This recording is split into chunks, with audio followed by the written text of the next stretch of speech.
Hello, everyone. You are watching Smart Capital, the School of Financial Literacy. Really glad to be here for this one today. Yeah, we've got a lot to cover. Today, we are embarking on a really crucial mission for this deep dive. We are exploring a massive fundamental shift that is currently happening right now in the 2026 economy. It's a massive shift, and honestly, it's catching a lot of people completely off guard. Right. We are going to look at the economic triggers firing right now, how they echo a very specific period from our past, and what that actually means for your money, because nobody has a crystal ball to predict the future perfectly. Definitely not. But there is that famous saying, right? That while history doesn't exactly repeat itself, it often rhymes. It rhymes. Yeah, exactly. Yeah. And right now, the rhything is sounding incredibly familiar. About 50 years ago, a specific sequence of economic events created this massive wealth transfer. It made a very small group of prepared people incredibly wealthy, while average investors they watched their portfolios, their savings, and their purchasing power completely crash. Just evaporate. Yeah. And today, those exact same economic triggers are firing again.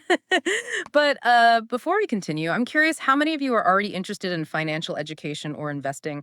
Let us know in the comments. We want to know where you are on your financial journey because understanding these mechanics is really the ultimate shortcut to being well informed. That context is everything. Because the foundational concept to grasp here is that wealth doesn't just disappear during periods of extreme economic stress. It simply transfers, moves from those who are holding the wrong assets to those who are holding the right ones. So to understand what is happening today in 2026 and to navigate this crazy cocktail of inflation and geopolitical shocks we're seeing, we first have to dissect the blueprint of the 1970s. Okay, let's unpack this. Yeah. If we look at the early 1970s, what was the actual spark that set the inflation firestorm off? Because it wasn't just one single thing, right? No, it was a massive 1-2 punch. The first catalyst was just a tidal wave of money printing, which fundamentally altered how our entire currency worked. This was the gold standard shift, right? Exactly. In 1971, President Richard Nixon made a monumental decision. He took the US dollar completely off the gold standard. Which is huge. It changed the world. Up until that point, dollars were essentially they were claim checks for physical gold held in vaults. By cutting that tie, we moved to a fiat currency system. Meaning the money is just backed by the government saying it has a value. Right. The government suddenly had the ability to spend unchecked and print money with basically no physical limitations. And at first, that probably felt great for the economy, right? Lots of cash floating around. Oh, initially injecting all that liquidity felt amazing for the broader economy. But economics is ruled by gravity. Eventually, you have an overabundance of dollars chasing the exact same amount of goods. Which fundamentally devalues the currency. It's like if suddenly everyone has $1 million, a loaf of bread is going to cost $100. Exactly. So the foundation was already incredibly shaky with all this new money in the system. But that was just the kindling. What was the match that actually lit the fire? The match was the 1973 oil shock. The United States provided support to Israel during the Yom Kippur War, and in direct retaliation, the Arab members of OPEC instituted a complete oil embargo against the U.S. They just shut off the tap. Completely cut off the supply, and oil prices skyrocketed almost overnight. And this is where we really need to look past the obvious impacts. Yes, gasoline at the pump gets way more expensive, but a true oil shock creates a macroeconomic ripple effect called stagflation. I want to pause on that word, stagflation, because typically we think of inflation happening when the economy is booming, right? Everyone is getting raises, everyone is spending. But stagflation it's the worst of both worlds. It is an absolute economic nightmare. Stagflation is the simultaneous occurrence of stagnant economic growth, high unemployment, and high inflation. Like a treadmill that keeps speeding up while someone is slowly turning off the oxygen in the room. That is a perfect analogy. When energy costs multiply, corporate profit margins are just absolutely decimated. Think about a manufacturing plant that suddenly has to pay triple for its electricity and shipping. They can't just absorb that loss. You have to cut costs somewhere. Right. They freeze wages, they halt expansion, and eventually they lay off workers en masse. So you have a population losing their jobs while the cost of keeping the lights on and buying groceries is doubling. That puts the Federal Reserve in a terrifying position. How did they even begin to respond to an economy that was simultaneously suffocating from unemployment but burning up with inflation? They had to use the only real weapon they possessed, which was interest rates. And they took drastic, aggressive action that would shock modern borrowers today. How drastic are we talking? The Federal Reserve raised interest rates to levels that seem almost incomprehensible now. They eventually pushed mortgage rates into the mid to high double digits, Like 12, 15%. even up to 18% in some cases. The strategy was to make borrowing money so painfully expensive that it would force all discretionary spending to a complete halt.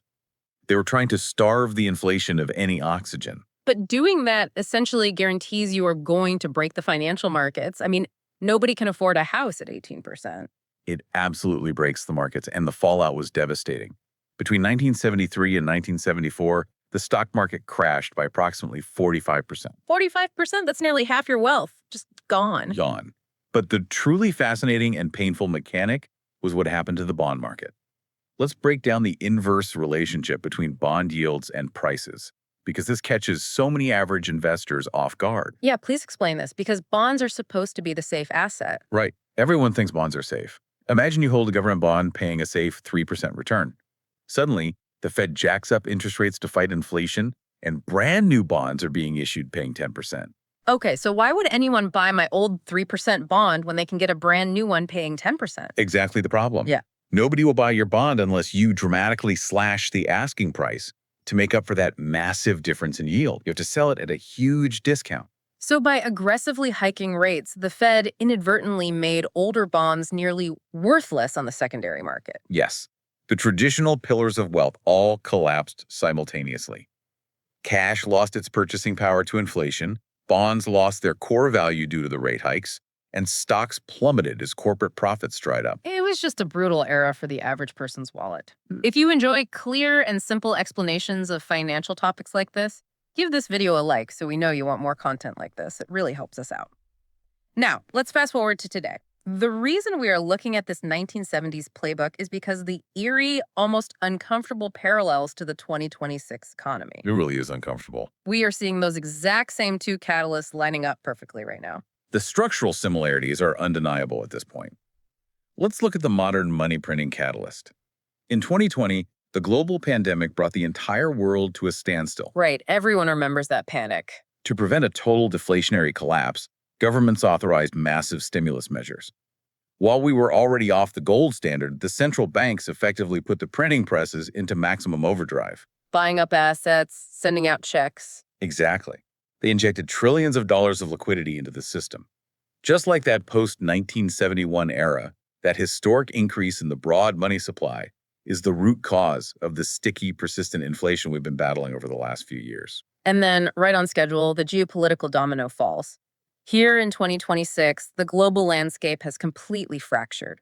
With the United States engaged in conflict with Iran, we are seeing widespread instability across the Middle East. And we know what happens next. Just like in 1973, this crisis has caused oil prices to spike violently. We have an economy saturated with printed money, suddenly hit with skyrocketing energy costs. What's fascinating here is the incredibly difficult corner the Federal Reserve has been painted into today. When faced with this exact scenario, the central bank essentially has three choices, and every single one of them carries massive systemic risks. Walk us through those options. Option one, they can cut interest rates. Lowering rates makes borrowing cheaper, which is great for stimulating business growth. Wait, but if they make borrowing cheaper in the middle of an inflation crisis, wouldn't that just pour gasoline on the fire? If mortgage rates drop right now, millions of people who have been sitting on the sidelines will rush back into the housing market. Exactly. That sparks massive bidding wars, and home prices shoot through the roof, completely reversing any progress made against inflation. That is the exact danger of option one. You reignite the housing and spending bubbles. So let's look at option two. Simply do nothing. Just wait it out. The Fed could sit on the sidelines and maintain current rates. However, in economics, inaction is an active choice. If inflation is already accelerating due to the 2026 oil shock and the lingering effects of the pandemic money printing, doing nothing allows that inflation to fester. It silently erodes the purchasing power of the average citizen day by day. Right. It just eats away at savings accounts and wage gains. Yeah. You get poorer without even checking your bank account. Which brings us to option three, the classic 1970s route. Raise interest rates? Yes. If the Fed raises rates further, borrowing becomes painfully expensive again. People stop buying houses, businesses halt expansion, and spending slows down. But as we saw between 2022 and 2025, higher rates actively crushed the job market. You are intentionally inducing a recession to kill inflation. Imagine you were in this situation. What decision would you make? Write your thoughts in the comments. It is a nearly impossible balancing act. It is the ultimate central banking dilemma. However, while the overarching setup looks nearly identical to the 1970s, it is critical to understand that 2026 is not an exact clone. Right, history rhymes, but it doesn't repeat identically. Exactly. If we want to navigate this successfully, we have to respect the nuances. There are four massive differences changing the landscape today that any serious student of the markets must account for. What's the first one? The first major difference is the introduction of widespread tariffs and a potential tectonic shift in tax policy. Here's where it gets really interesting. In the 1970s, inflation was driven primarily by money printing and oil. Today, tariffs are significantly driving up import costs for businesses. A tariff is essentially a tax on bringing goods into the country. Right, a toll booth on every import. And when a business pays a tariff to import raw materials, they don't just absorb that margin loss, do they? Of course not. They pass that cost directly on to you, the consumer. But there is also a massive structural change being proposed right now. And to be clear for our listeners, we aren't endorsing any specific political policies or candidates here. We are strictly analyzing the economic proposals outlined in our source material to see how they might impact the markets. President Trump recently confirmed he wants tariffs paid by foreign countries to substantially replace the modern-day system of income tax. Which is a staggering paradigm shift. Yeah. And that potential policy shift leads directly into the second major difference. We are dealing with a completely different Federal Reserve mandate today. How so? In the 1970s, the Fed was absolutely adamant about saving the United States dollar.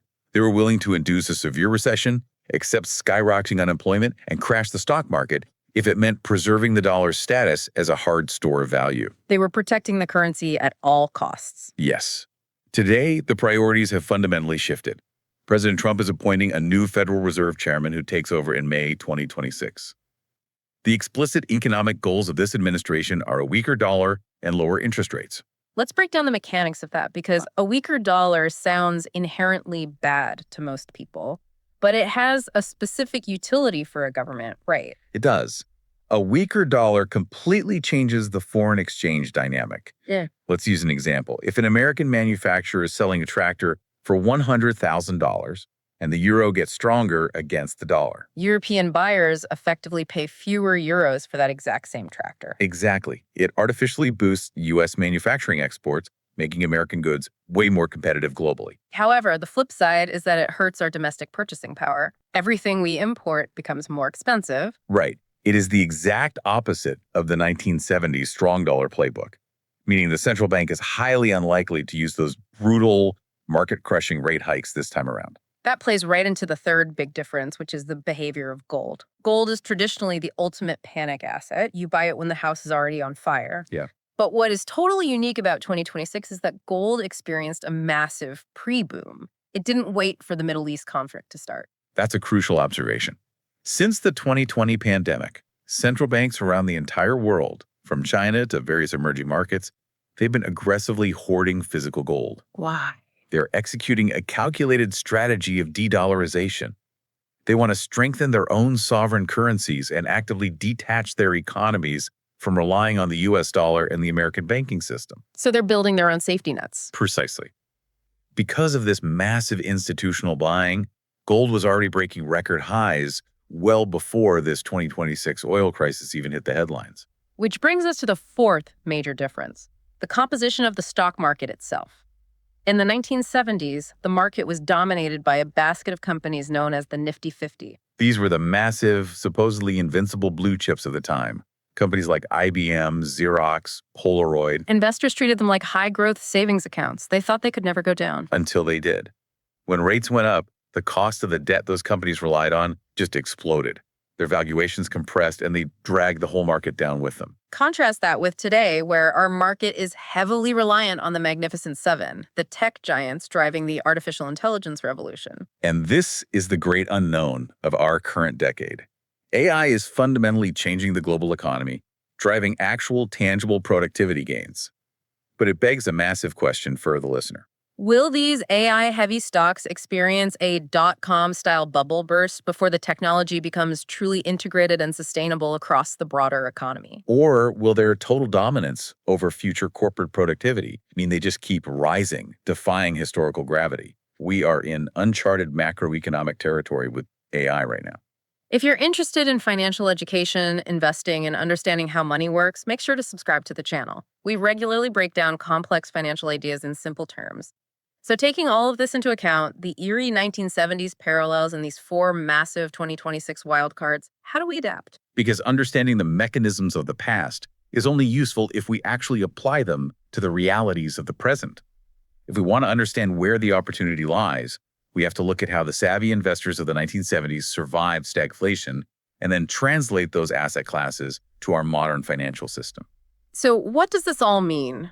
Before we dive into the specific assets, we have to issue a massive blinking neon caveat here. What we are discussing in this deep dive is strictly financial education, not financial advice. Always have to state that. Investing inherently carries significant risk. Markets are incredibly volatile, especially during geopolitical crises. You should never, ever invest money that you cannot afford to lose. Always do your own research. Our goal here is simply to show you how to think systematically about economic cycles. If we connect this to the bigger picture, we can map out the 5 primary asset classes that historically served as life rafts during the 1970s storm. The first, and most historically tested, is gold. Which we touched on briefly. Right. When inflation spikes, paper currency devalues, and confidence in central planning wanes, gold acts as a hedge because its supply is physically constrained by nature. You can't just print more gold. Today, investors generally look at two avenues for this. There is physical gold, holding the actual minted metal in a safe. Then there is paper gold, which is accessed through exchange-traded funds, or ETFs like GLD and IAU. These ETFs just track the spot price of gold, allowing investors to gain exposure to the price movements right inside a standard brokerage account. It bypasses the logistics of having to store gold bars in your basement. Exactly. The second asset class makes logical sense given the catalyst we discussed. Energy companies. This is a direct mechanical play on the oil shock. Because in the 1970s, as the price of a barrel of oil skyrocketed, the companies actually pulling that crude out of the ground saw their profit margins absolutely explode. It's pure supply and demand. If oil stays high throughout 2026 due to the Middle East conflict, energy companies are uniquely positioned to benefit. Investors today often research ETFs like XLE. What does XLE cover? It provides broad, diversified exposure to the massive U.S. energy giants, companies like ExxonMobil, Chevron, ConocoPhillips. For a more aggressive, targeted approach, an ETF like XOP focuses specifically on the niche companies involved in independent oil and gas exploration. Got it. The third area of focus is broad commodities. These are the foundational raw materials that physically build and sustain the world. When you have structural inflation, you are quite literally watching the dollar price of these raw materials adjust upward in real time. During the 70s, commodity investors saw massive market-beating returns. In the modern market, everyday investors use ETFs like PDBC, which holds a diversified basket of futures contracts across energy, industrial metals, and agriculture. Let's quickly define a futures contract for anyone new to that term because it sounds intimidating. It really isn't. It is essentially just an agreement to buy or sell a specific quantity of a commodity, like barrels of oil or bushels of wheat, at a predetermined price at a specific time in the future. Right. It allows investors to speculate on the future price of these materials without having to take physical delivery of a train full of copper. Nobody wants a ton of copper dropped on their front lawn. And speaking of copper, there are hyper-specific commodity plays available now. With the global shift toward electrification, EV grids, and the changing trade dynamics with China, copper demand is shifting rapidly. And ETFs like COPX provide direct, targeted exposure to that copper mining industry. That brings us to the fourth asset class, which is one of my favorites because it's so fundamentally tangible: farmland and real estate. A classic inflation hedge. In an inflationary environment, the supply chain costs push the price of food at the grocery store up.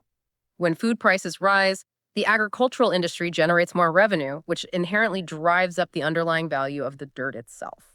In the 70s, hard real estate investors made a killing. Today, everyday investors don't need millions of dollars to buy a whole farm. They can access this through real estate investment trusts or REITs. The mechanics of these REITs are vital to understand. Companies with ticker symbols like LAND and FPI physically purchase American farmland. They then lease that land out to professional farmers. And as food prices inflate, the commercial rents they charge adjust upward, passing those increased yields directly to the investors in the form of dividends. You can also gain exposure directly to the food commodities themselves through an ETF like DBA. Which tracks the futures contracts on agricultural staples like wheat, corn, soybeans, and cattle. Now, for the fifth asset class, silver. But hold on, before we glorify silver, I think we need a reality check here. Definitely. Silver is constantly pitched online as this get-rich-quick metal to amateur investors, and I think that highlights a real-world danger regarding its volatility. That is an incredibly important point of conversational friction. Silver has a deeply schizophrenic personality as an asset. On one hand, it acts like gold.